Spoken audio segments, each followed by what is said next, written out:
بسم اللہ الرحمن الرحیم۔ اگر ہم پہلی صف میں باجماعت نماز ادا کر رہے ہیں اور ہمارے پیچھے 3-4 صفیں مزید ہیں اور تب نماز کے دوران ہوا یا ریح خارج ہو جاتی ہے تو اس صورت میں ہمیں کیا کرنا چاہیے؟ کیا ہم نماز جاری رکھ سکتے ہیں؟ کیا ہمارا وضو برقرار رہے گا؟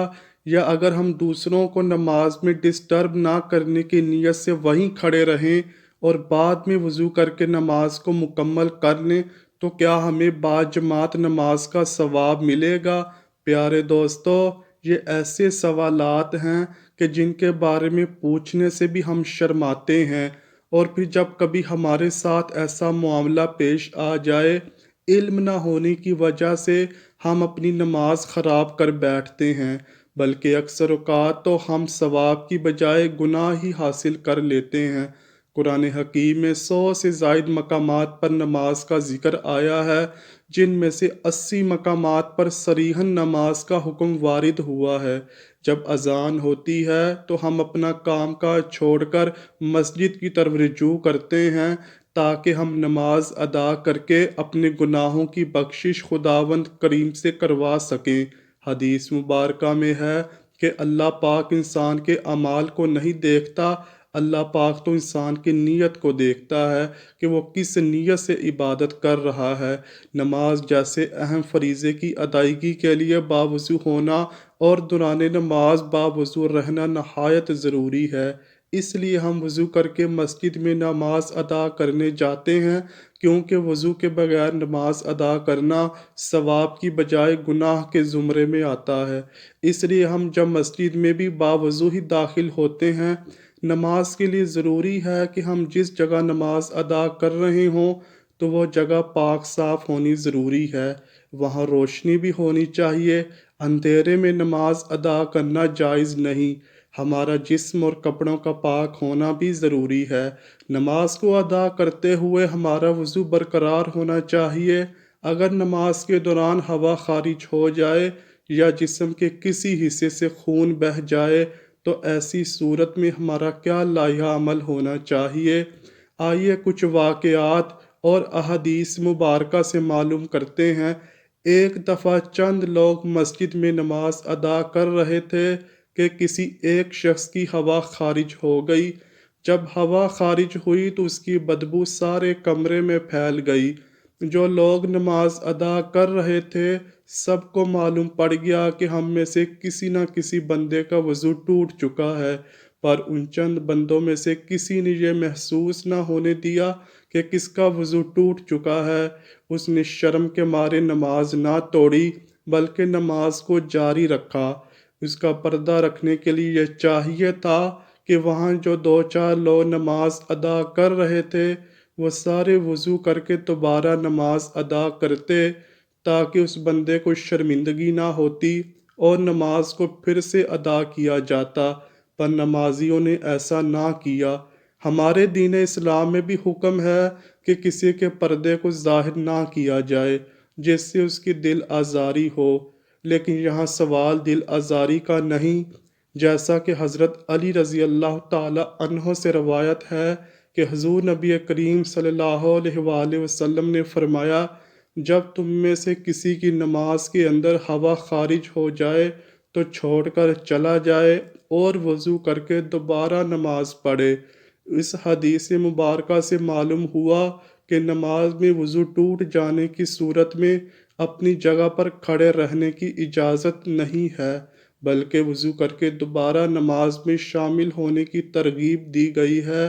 ایک اور روایت میں ہے کہ حضرت عائشہ صدیقہ رضی اللہ تعالی عنہا کا بیان ہے کہ نبی کریم صلی اللہ علیہ وآلہ وسلم نے ارشاد فرمایا، جسے نماز میں قے، نکسیر یا مزی آ جائے وہ لوٹ کر وضو کرے اور جہاں نماز کو چھوڑا تھا وہیں سے شروع کر دے، لیکن اس درمیان میں کلام نہ کرے۔ حضرت عائشہ صدیقہ رضی اللہ تعالی عنہا سے ہی مروی ایک حدیث مبارکہ میں دوران نماز وضو ٹوٹ جانے کی صورت میں صفوں سے نکل جانے کے بارے میں بتایا گیا ہے۔ نبی اکرم صلی اللہ علیہ وآلہ وسلم نے ارشاد فرمایا، اگر کوئی نماز میں بے وضو ہو جائے تو وہ ناک پکڑ کر علیحدہ ہو جائے۔ حدیث سے واضح ہے اگر کوئی مسلمان بھائی با جماعت نماز ادا کر رہا ہے تو اس کی ہوا خارج ہو جائے، اسے چاہیے کہ وہ پہلی صف میں کھڑا ہو یا دوسری صف میں، اس کو چاہیے کہ نمازیوں سے الگ ہو جائے تاکہ اس کی بدبو سے دوسرے نمازی تنگ نہ ہوں۔ وہ دوبارہ وضو کر کے جماعت میں شامل ہو جائے، اور اگر کوئی رکعت رہ جائے تو اسے بعد میں مکمل کر لے۔ بعض اوقات نماز کے دوران وہم سا ہونے لگتا ہے کہ اس کی ہوا خارج ہوئی ہے، حالانکہ کچھ بھی خارج نہیں ہوتا۔ یہ شیطانی وسوسہ ہوتا ہے جو انسان کی نماز خراب کرنے اور اس میں عدم خشوع کے لیے پیدا کرتا ہے۔ اس لیے نمازی کو اس وقت تک نماز نہیں توڑنی چاہیے جب تک کہ اسے ہوا خارج ہونے کا پورا یقین نہ ہو جائے۔ عباد بن تمیم اپنے چچا سے بیان کرتے ہیں کہ ایک شخص نے رسول کریم صلی اللہ علیہ وآلہ وسلم کے سامنے شکایت کی، اسے نماز میں خیال سا آتا ہے کہ اس کی ہوا خارج ہوئی ہے، تو رسول اللہ صلی اللہ علیہ وآلہ وسلم نے فرمایا وہ نماز سے اس وقت تک نہ نکلے یا نماز اس وقت تک مت توڑے جب تک وہ ہوا خارج ہونے کی آواز نہ سنے یا اس کی بدبو نہ پالے۔ حدیث سے مراد نہیں کہ حکم ہے آواز سننے یا پھر بدبو آنے پر معلق ہے، بلکہ مراد یہ ہے کہ ہوا خارج ہونے کا یقین ہو جائے تو چاہیے کہ اسے آواز نہ بھی آئے اور بدبو نہ بھی سونگھی ہو تو پھر بھی وہ نماز سے الگ ہو جائے۔ دین اسلام میں یہ حکم کسی بھی جگہ موجود نہیں کہ اگر نماز کے دوران آپ کی ہوا خارج ہو جائے تو آپ اپنی نماز کو جاری رکھیں۔ اگر آپ ایسا کرتے ہیں تو آپ ثواب کی بجائے گناہ کو حاصل کر رہے ہوتے ہیں۔ نبی کریم صلی اللہ علیہ وآلہ وسلم کی حدیث پاک سے ظاہر ہے کہ اگر نماز کے دوران آپ کی ہوا خارج ہو جائے پر آپ شرم کے مارے کسی کو یہ ظاہر نہیں کرنا چاہتے تو ایسی حالت میں اپنے ناک پر ہاتھ رکھ کر نمازیوں سے پیچھے ہو جائیں کہ میرے ناک سے خون بہہ رہا ہے، دوسرے سب یہ سمجھیں گے کہ اس کے خون بہنے سے وضو ٹوٹ گیا ہے، اس لیے یہ دوبارہ وضو کر کے نماز ادا کرے گا۔ اس سے اس بندے کی بھی عزت رہ جائے گی اور نماز بھی ادا ہو جائے گی۔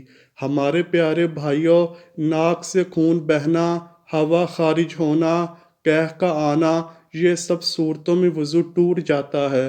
اگر ایسا ہو تو نماز کو دوبارہ سے وضو کر کے جماعت کے ساتھ ملنا چاہیے، جو رکعت باقی رہ جائے اس کو بعد میں ادا کرنا چاہیے۔ کچھ لوگوں کو بیماری ہوتی ہے کہ ان کی بار بار ہوا خارج ہو جاتی ہے، ان کے نام یا جسم کے کسی حصے سے خون بہتا رہتا ہے، شوگر کی وجہ سے پیشاب کے قطرے مسلسل گرتے رہتے ہیں، تو ان لوگوں کے لیے حکم ہے کہ وہ ہر نماز سے پہلے وضو کر کے نماز ادا کریں، اور اگر ابھی وضو کیا ہی ہے اور نماز کے لیے کھڑا نہیں ہوا اور اس کی ہوا خارج ہو گئی یا اس کو قے آ گئی تو وہ پھر دوبارہ سے وضو کر کے نماز کے ساتھ ہی کھڑا ہو جائے۔ اگر وہ ایسا نہیں کرتا تو اس کی نماز قبول نہیں ہوگی۔ یہ بھی یاد رہے کہ اگر اخراج ریح کا تقاضا ہو تو ریح کو بامشقت روک کر نماز مکمل کرنا مکروہ تحریمی ہے۔ البتہ اگر نماز قضا ہو رہی ہو تو نماز قضا کرنے کی بجائے ریح کو قابو کر کے نماز مکمل کرنا بہتر ہے۔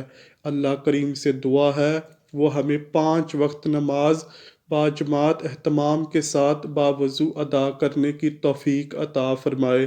اے اللہ کریم، اس ویڈیو کو دیکھنے والے ہر فرد کی غلطیوں کو، تاہیوں کو معاف فرما۔ ہم سب کو نبی کریم صلی اللہ علیہ وآلہ وسلم سے بے حد محبت اور ان کا دیدار نصیب فرما۔ آمین یا رب العالمین۔